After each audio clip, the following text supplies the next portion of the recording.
chapter 6, and Luke chapter 6 and verses 1 through 49. There's a lot there to cover, so I'm going to try and get through all of it. Our focus today is like chapter 6, verses 12 through 16, and then verses 20 through 26. There's a small amount there, but we're going to talk about, there are 2 or 3 different things that's in this chapter that we're going to talk about. The title of the chapter is Appointing the Apostles and the Sermon on the Mount. So those are the 2 things. First of all, we know that Jesus' ministry began when he was baptized by John. Then after that, he was led into the wilderness to be tempted by Satan. Luke didn't record Jesus' early ministry in and around Judea when he made his first disciples, cleansed the temple, and witnessed to Nicodemus and the Samaritan woman. Luke picks it up as Jesus arrived in Galilee and began his great Galilean ministry, which lasted about 1.5 years. During that time, he taught in the synagogues, preaching the gospel of the kingdom and healing all manner of sickness and disease among the people. Now in Luke chapter 5, we see Jesus calling some of his disciples to follow him in full-time ministry. The key here is, to Jesus, the key to a godly life was in love from a sincere heart. That's the key. Jesus. Now in chapter 6, verses 1 through 11, this deals with the Pharisees and some of Jesus' disciples going through the cornfields and picking corn and eating corn. Verse 1 says, "And it came to pass on the second Sabbath after the first, that he went through the cornfields, and his disciples plucked the ears of corn and did eat, rubbing them in their hands." Here we see there were many confrontations over the Sabbath which caused friction with the Pharisees over and over again. In other words, what went on, it just caused problems with them over and over again. Sabbath observance was one of the most visible signs of a devout Jew, clearly marked them apart from the world around them. The second Sabbath after the first, commentators believe this refers to the Sabbath after the Passover. That matches the season when the harvest was beginning. And then here, the corn that they're talking about is a generic word in early modern English for grain, and does not refer to what we call corn today. The corn bag just referred to grain. It's not what we call actually corn today. And then they're rubbing them together with their hands. This is to remove the husk from the grain so they might eat the soft grains. That's what they did when they removed that, so they can get to the soft grain. Now in verse 2, "And certain Pharisees said unto them, Why do ye that which is not lawful to do on the Sabbath days?" So they're questioning, why are you doing this? The law of Moses allowed hungry travelers to pick from their neighbors' fields, but not to reap with a sickle. They could pick corn to satisfy their hunger, but they weren't trying to harvest it. They're not trying to harvest it. Many of the Pharisees could not distinguish between the law of God and their tradition, so they called it unlawful. They just couldn't tell the difference.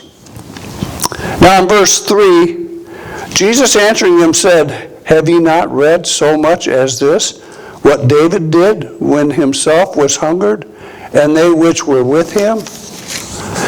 Here he's explaining that David went into the house of God, took the showbread, which only priests could eat, and shared it with his men.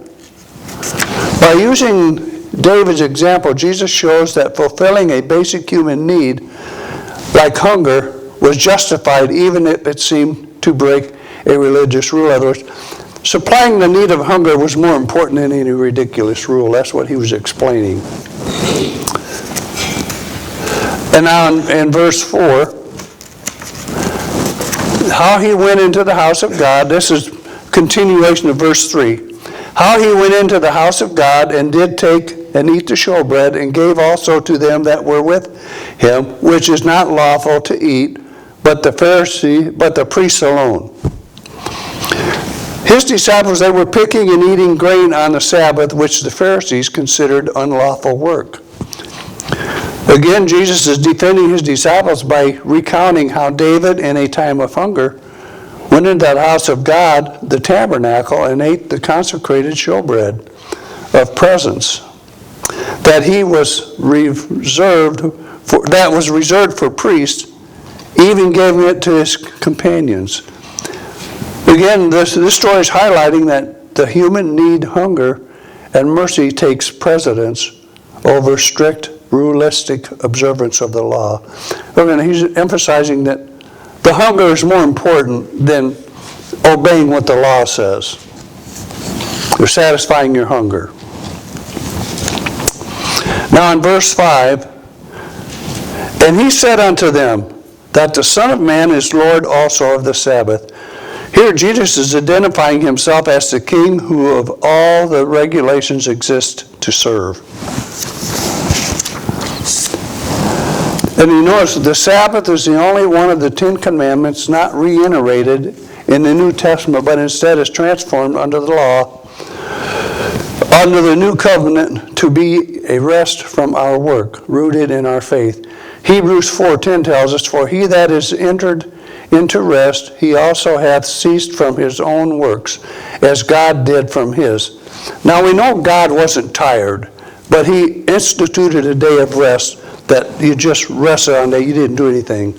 God didn't need the day. He wasn't tired. So now in verse 6, it came to pass also on another Sabbath that he entered into the synagogue and taught, and there was a man whose right hand was withered.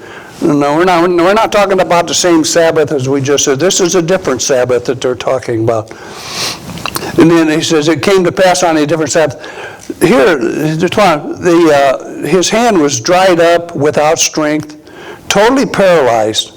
And in this case, the right hand was considered the working hand and the privation of it. And the needs for cure was therefore greater, making the healing more spectacular. It was a burden on the man, but not life-threatening. Didn't threaten his life, but could present a problem for him when he was trying to work. And now in verse 7 here, the scribes and the Pharisees watched him, whether he would eat or whether he would heal on the Sabbath day, and they might find an accusation against him. They watched him. They weren't there to learn anything or to imitate, but their main purpose, they wanted to accuse him in a demanding, condemning manner. That's what they were focused. They wanted to find something against him. That's why they were there. The Pharisees were very strict on the matter that one could not heal or tend to the sick on the Sabbath. Though it was a controversy among the Jews, they were divided over the issue. Some of the Jews were okay with it, and the others weren't. So they wanted to accuse him. They accused him as being a breaker of the law of Moses, which they sought like fools to make him to be. Now in verse 8, here, but he knew their thoughts, and said to the man which had the withered hand, rise up, stand forth in the midst, and he arose and stood forth. Jesus knows what is in man, his thoughts and even his hidden motives. Jesus knows us. We can't hide anything from him. He knows what we're thinking. He knows what we're going to say before we speak. So we can't hide anything from him. Here, Jesus asks a question. He asks whether they would not release a sheep on the Sabbath day if it had fallen into a pit, and also asks them whether it was better to do good than to do evil on that day, implying that to omit to do good was, in fact, doing evil. So he's asking them a question. Is it all right to do good, or is it evil to do good on the Sabbath day? He's throwing a question at them.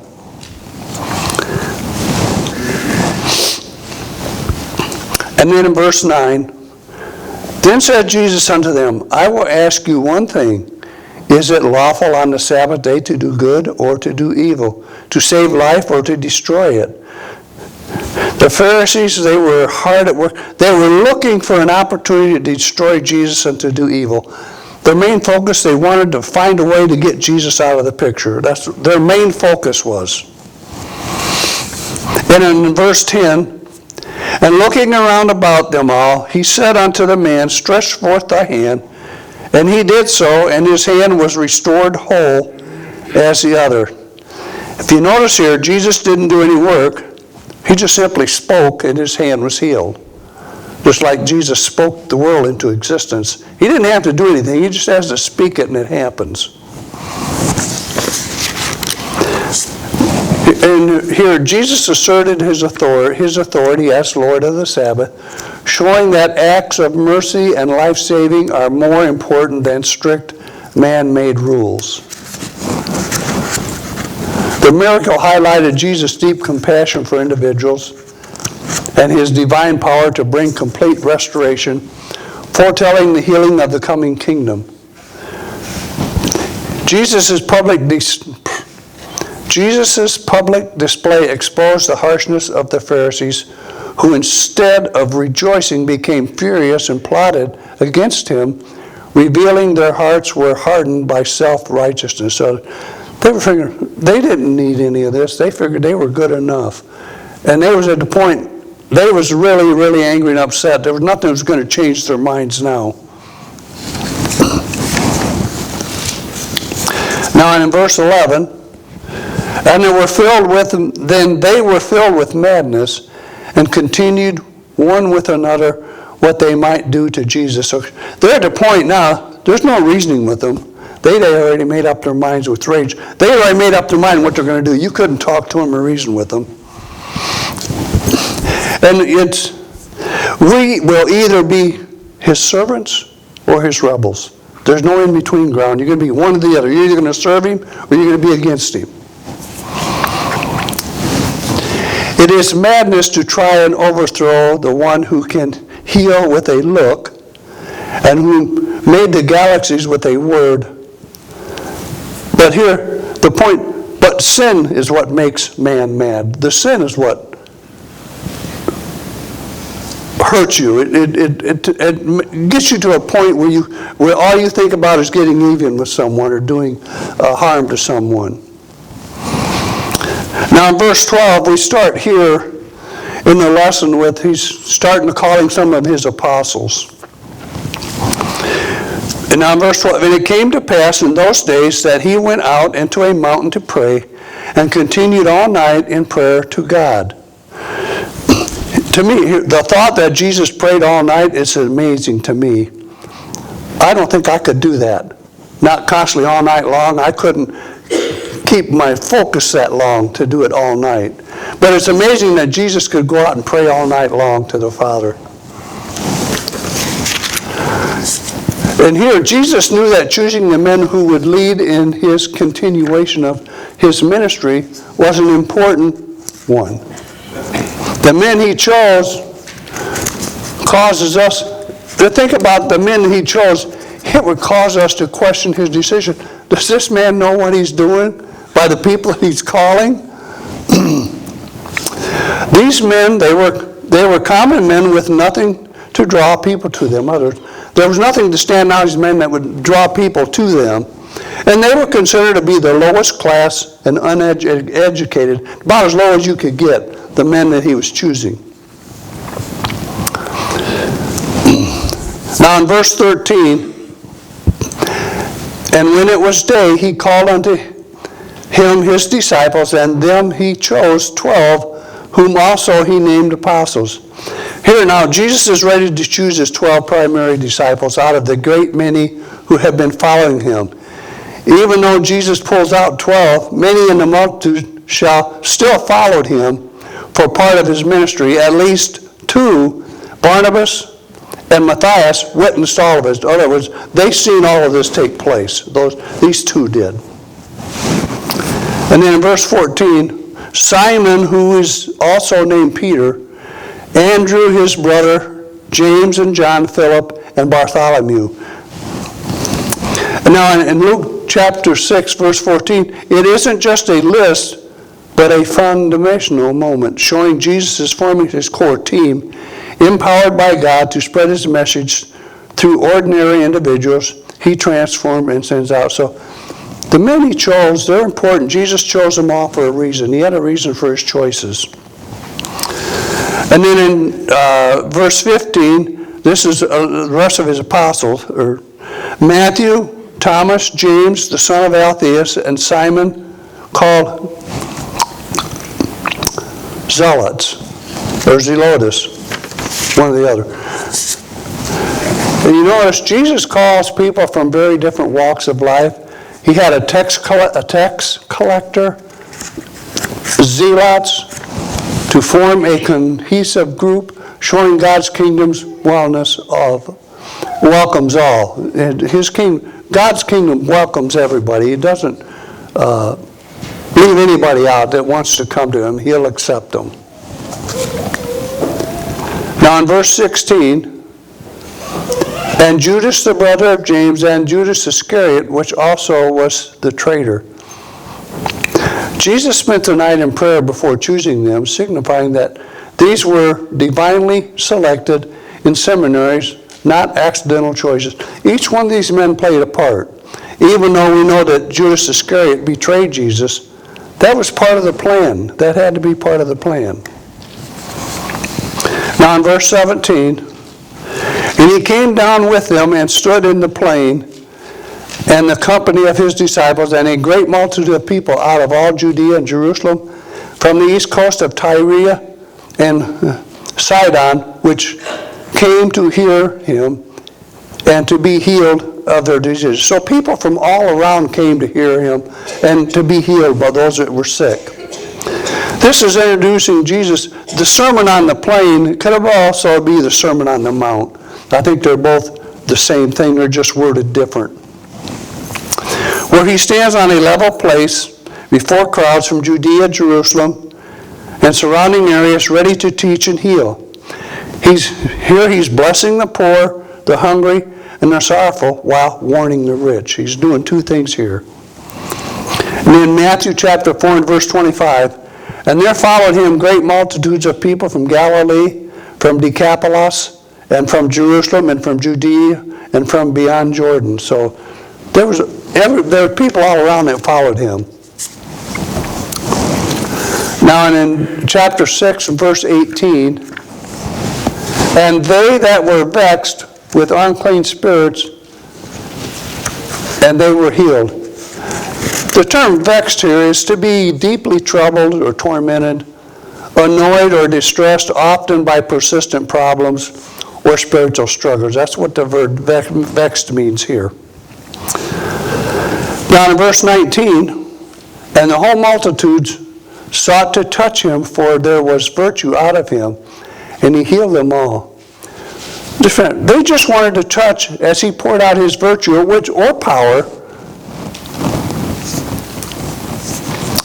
Just by touching him, they would be healed. In other words, these people knew if I could just touch him, he would heal me. For his power. He didn't have to do anything. They just had to touch him, and they would be healed.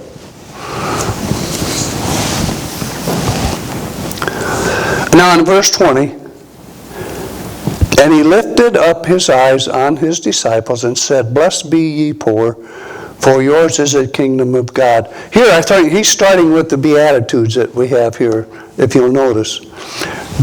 Here Jesus was talking to his disciples directly. He was addressing his disciples that were following him. But the multitudes around his sermon, there were more around him as he was preaching his sermon.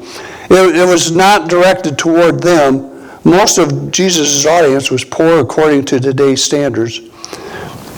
And he's not talking about economic status at all. Jesus was talking about the poor in spirit. And that's recognizing your utter spiritual need for God. That's what he's talking about here. And he was directing it towards his disciples. But there were others around that heard this too. So, acknowledging your helplessness and sinfulness and humbly depending on him for everything, rather than relying on your own achievements, status or resources. We're depending on God, not your own. It could be wealth or your own status or your own self. And here, if you notice, to me, our greatest blessing is being saved and a citizen of the kingdom of God. That's the best blessing that any of us could have, is being saved. And then verse 21 says, "Blessed are ye that hunger now, for ye shall be filled. Blessed are ye that weep now, for ye shall laugh." Here in Matthew chapter 5, verse 6, telling us that they who hunger and thirst after righteousness, it's a desire for salvation and to be right with God. That's what they're searching for. Verse 22, "Blessed are ye when men shall hate you, and when they shall separate you from their company, and shall reproach you, and cast out your name as evil for the Son of Man's sake." Jesus is declaring here that his followers are blessed or happy when they face hatred, exclusion, or insults and slander because of their faith in him. Here, suffering for righteousness is a sign of true discipleship, just as the prophets experienced encouraging, rejoicing these difficult times. That also encourages Christians to embrace hardships, mistreatment, not as a curse, but as a sign that they are walking the path of Christ, promising divine rewards for the faithfulness. We're not looking at it as just a curse. We're doing this because knowing that we're going to receive a reward when we get to heaven for serving Christ.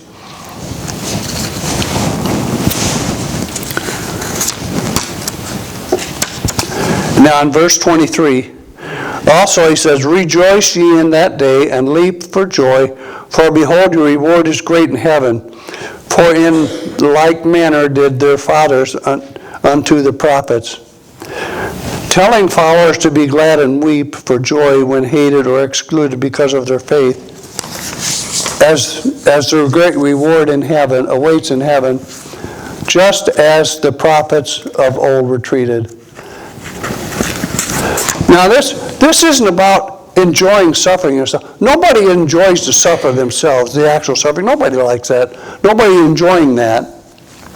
But finding profound joy because of the spiritual significance and the future rewards associated with it.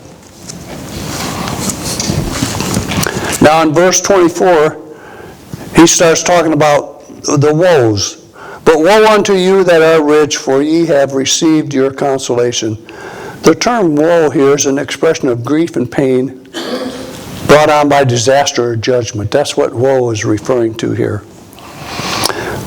They reject Jesus as their Savior and seek to live their own lives for their own pleasures.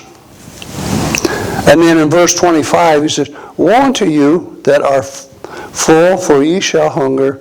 Woe unto you that laugh now, for ye shall mourn and weep." This refers to those who find complete satisfaction in material wealth and self-indulgence, neglecting spiritual needs in God. In other words, they're focused on their own gain. They're not concerned with God and what he can do for them. This points to a shallow, self-satisfied laughter and enjoyment of worldly things rather than the deep joy found in following Christ. Now in verse 26, he's telling, "Woe unto you when all men shall speak well of you, for so did their fathers to the false prophets." He's cautioning against seeking worldly approval and compromising truth for popularity. He's warning against focusing on worldly things to become popular and compromising the truth. He's warning against doing that. Now in verses 27 and 28, by the way, these verses are not in your lesson either, so. "But I say unto you which hear, love your enemies, do good for them which hate you, Bless them that curse you, and pray for them which despitefully use you. Now here he's talking about how we're supposed to treat our enemies. So, the core command is to extend love to those who oppose you. And the term do good to those who hate you, this involves practical acts of kindness. Seeking their well-being is what your act is, seeking their well-being. And bless those who curse you. Instead of cursing back, followers should offer blessings. Instead of cursing somebody, you should offer a blessing to them. And then pray for those who mistreat you. This is a call for intercession, not resentment. Now in verse 29, and unto him that smiteth thee on the one cheek, offer also the other, and him that taketh away thy cloak, forbid not to take thy coat also. Now, this is not a ban on self-defense. You should be ready to defend yourself if need be. But when ye are mistreated for Christ's sake, believers should not retaliate, but should stand our ground and be prepared to be mistreated again. Nobody likes that. Instead of hitting back or seeking revenge, turn the other cheek to absorb the blow and stop the escalation of conflict. In other words, the key is to stop the conflict before it actually gets started. The idea is not intentionally seeking to be taken advantage of, but leaving ourselves vulnerable to more harm. And then go beyond legal requirements by giving even more when something is taken, showing selfless love. Now in verse 30, give to every man that asketh of thee, and of him that taketh away thy goods, ask him not again. Give to everyone who asks you means to be ready to help those in need without immediate judgment or expecting repayment, reflecting a generous spirit. Non-retaliation: if anyone takes what belongs to you, do not demand it back. It is a call to let go of personal property and justice, not seeking retribution for loss, but trusting God to take care of you. And we all struggle with that. Now in verse 31, and as ye would that men should do to you, do ye also to them likewise. This is a universal, recognized principle of treating others as you wish to be treated, forming the basis for ethical behavior.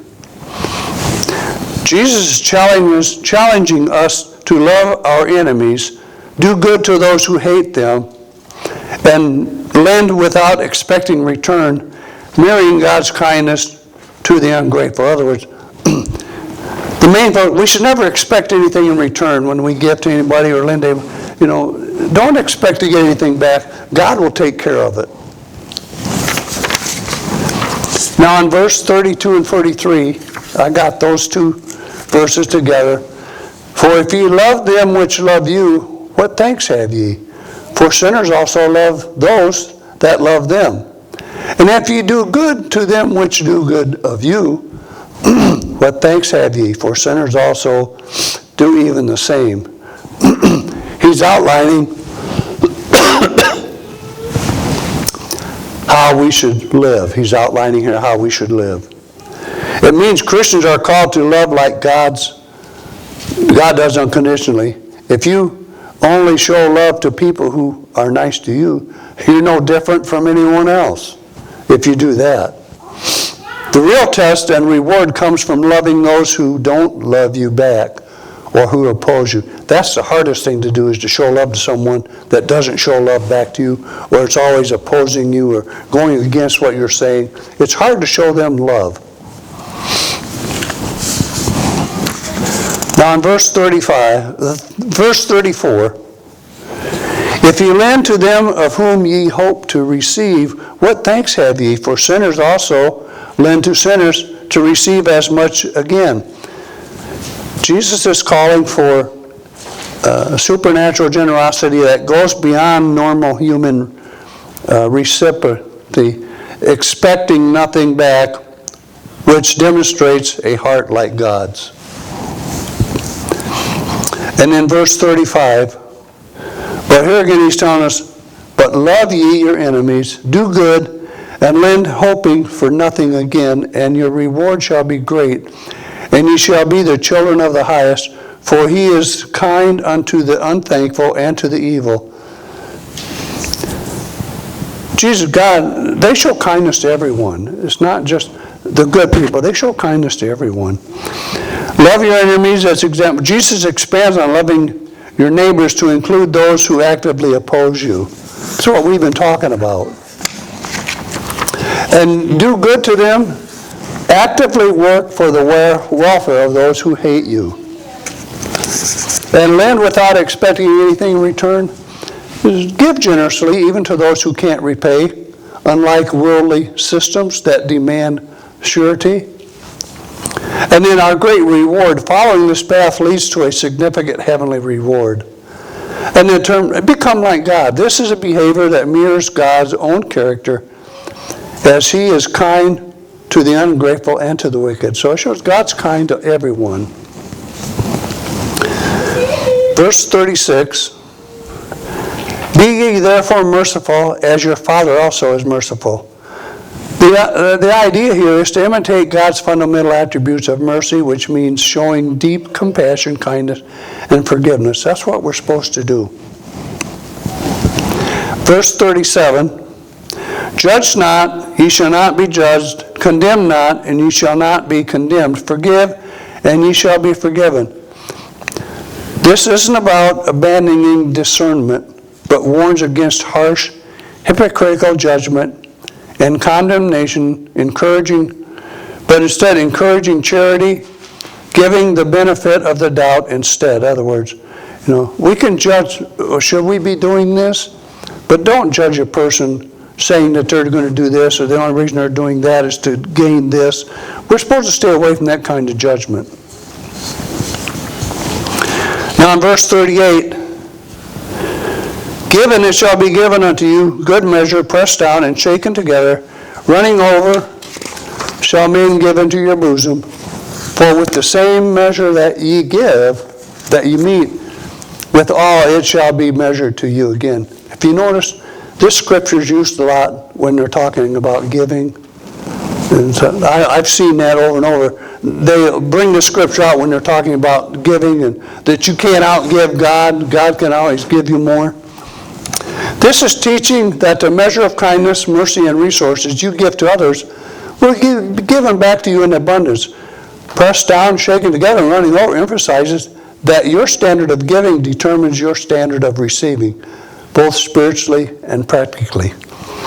And we can't outgive God. Now, it talks about this is not talking about strictly financial. This is talking about blessings or good health or anything like that. So it's not just the financial that he's talking about here. Now in verse 39, this parable warns that spiritually blind teachers, like hypocritical leaders of those ignoring God's truth, will lead their followers to a spiritual ruin. Just as a blind person leading another blind person will cause both to fall into a ditch. So be careful there. Make sure you're teaching what is right, because if you're not, the people that's following you is going to end up in ruin just as you will. Now in verse 40, the disciple is not above his master, but everyone that is perfect shall be as his master. Everyone is complete, or shall be perfected as his master. This is stating that a student, which is a disciple, is not superior to their teacher, which are referring to Jesus here. But a fully trained disciple will ultimately become like their teacher, emphasizing spiritual formation, moral kindness, and the importance of choosing the right teachers to follow. It's basically just talking about you're not above your teacher's not above you. You're both on equal ground. The goal is to be servants and to serve one another.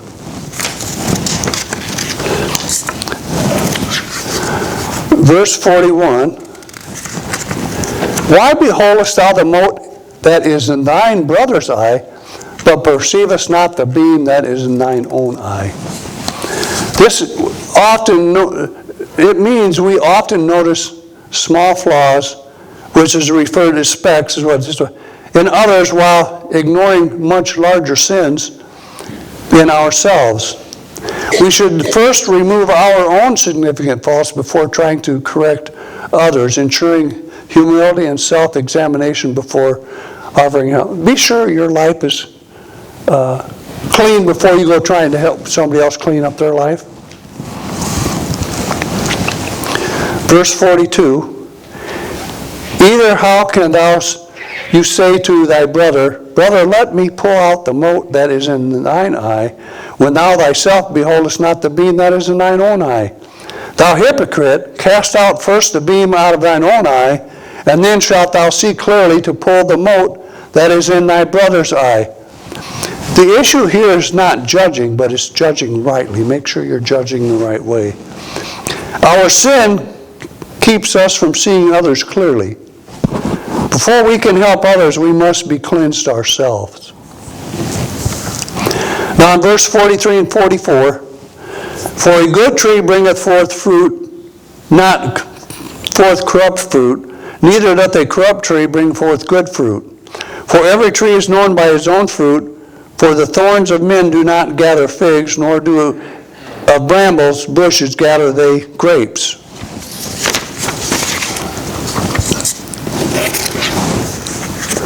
A person's inner character or heart determines their outward actions or fruit, teaching that good people naturally produce good deeds, while evil people produce evil.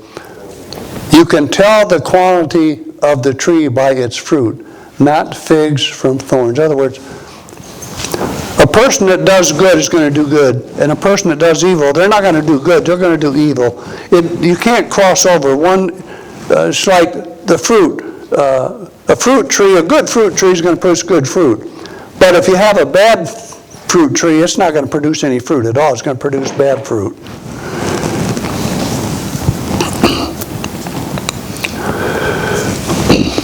In verse 45, a good man out of the good treasures of his heart bringeth forth that which is good, and an evil man out of his evil treasures of his heart bringeth forth that which is evil. For the abundance of the heart his mouth speaketh. Those who claim to follow Jesus, they claim to follow Jesus, and then they don't. They don't follow him. They hear the word of the Savior with their ears, but do not obey them because it never sinks into their heart. They hear it, but it never gets in here. It never gets here. Verse 46, and he's telling, why ye call me Lord, Lord, and do not the things which I say? Being a true follower of Jesus means putting his words into action, not just speaking them. And in verses 47, 48, and 49, whosoever cometh to me and heareth my sayings and doeth them, I will show you to whom he is like. He is like a man which built a house and digged deep and laid the foundation on a rock. And when the floods arose, the stream beat vehemently upon that house and could not shake it, for it was founded upon a rock.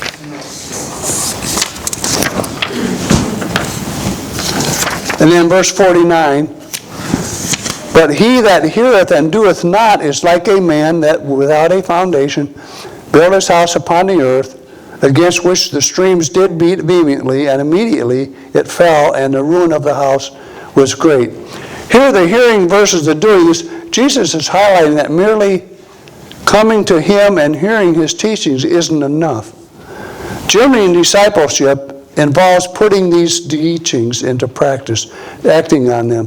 Then the wise builder here this is a person like the one who builds on a rock, which is Jesus' solid words, the foundations, ensuring their life stands firm against life challenges, which is the floods and the storm. Here the foolish builder, this is the person that hears but doesn't apply the teachings. The building on the sand, a weak foundation leading to ruin with trials, when trials hit. So you have a contrast between the wise builder and the foolish builder.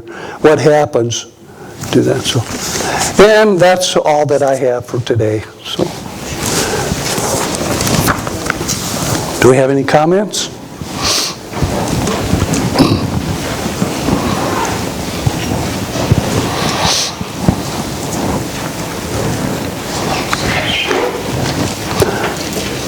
Perry, would you dismiss us then if there's no other comments?